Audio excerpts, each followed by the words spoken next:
वो ऊपर वाले रास्ते को छोड़कर, ऊंचाई वाले रास्ते को छोड़कर नीचे आना शुरू हो गया। यहूदा में यरू में नीचे आना शुरू हो गया। जैसे वो नीचे गया तो कुछ डाकुओं ने उन्हें घेर लिया। आप मेरी बात समझ रहे हैं? आज मैं राह की बात कर रहा हूं। आपकी राहें क्या हैं और आप किन राहों पर चल रहे हैं, आपके कदम किन राहों को ले रहे हैं, मैं आपसे वो बात कर रहा हूं। क्या आप साधकों की राह पर चल रहे हैं, यानी अच्छी राहों पर चल रहे हैं, या फिर क्या आप शरीरों की राह पर चल रहे हैं? अब नोमी और उसका शोहर अली मलक, इन्होंने शरीरों की राह चूज की थी, पसंद की थी। तो क्या हुआ कि अली मलक भी मर गया और उसके दोनों बेटे भी मर गए।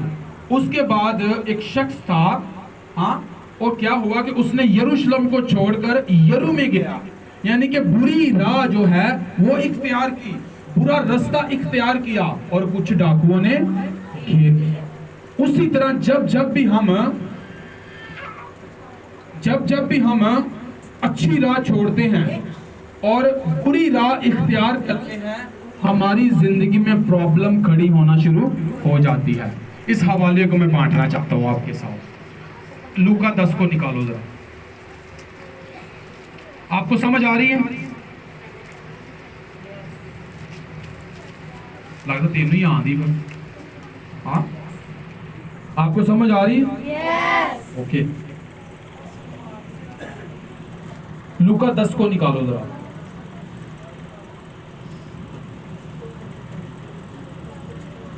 निकाल लिया लूका 10। 30 आयत को पढ़ना चाहता हूं। यीशु ने जवाब में कहा कि एक आदमी यरूशलेम से, देखो कहां से, यरूशलेम से यरू की तरफ जा रहा था कि डाकुओं में घिर गया। उन्होंने उसके कपड़े उतार लिए और मारा भी, और अधमुआ छोड़कर चले गए। सभी बोलो आमीन। कहां, कौन सी राह छोड़ी?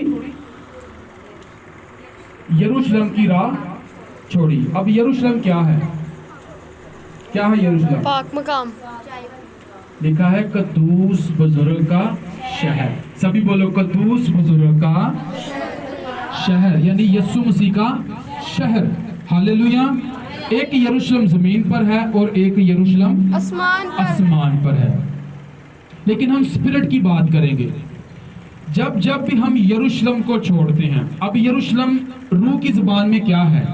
चर्च आना, दुआ करना, बाइबल पढ़ना, हुक्मों पर अमल ना करना, हाँ, मोहब्बत ना रखना, सच्चाई से ना चलना, ये सब चीजें क्या हैं? आप यरूशलेम को छोड़ते हैं। तो जब आप यरूशलेम को छोड़ेंगे और यरू जो नीचे वाली जगह, शरीरों की राह जब जाएंगे, तो लिखा है कुछ डाकुओं ने उसे घेर लिया। जब घेरा तो क्या लिखा है? उसको मारा, कपड़े फाड़े उसके और अधमुआ छोड़कर चले गए। हालेलुया। आपको समझ आ रही है? यानी कि जब हम खुदावंद की राह को छोड़ेंगे, चलो पीछे आगे बैठो, बातें नहीं करनी, समझ आई? क्या मैंने कहा कि जब आप शरीरों की राह पर चलेंगे तो आपके ऊपर हमले होंगे। और वो हमला क्या है? बीमारी का। वो हमला क्या है? परेशानी का। वो हमला क्या है? गरीबी का। वो हमला क्या है? मौत का। वो आपकी जिंदगी में हमले शुरू होना हो जाएंगे जब आप साधकों की राह छोड़ेंगे और शरीरों की राह इख्तियार करेंगे, तो आपके ऊपर हमले होना शुरू हो जाएंगे। हालेलुया। आप मेरी बात समझ गए हैं? तो क्या करना है? हमने साधकों की राह को क्या करना है? चूज करना है, पसंद करना है। लिखा है खुदावन ने कहा, मैं 2 दरवाजे तेरे आगे रख चुका हूं। तू कहां से गुजरना चाहता है? तेरी जिंदगी है, तू कहां से जाना चाहता है? तंग दरवाजे से या खुले दरवाजे से? अब खुला दरवाजा जो है वो मौत की तरफ जाता है, वो शरीरों की राह है। और जो तंग दरवाजा है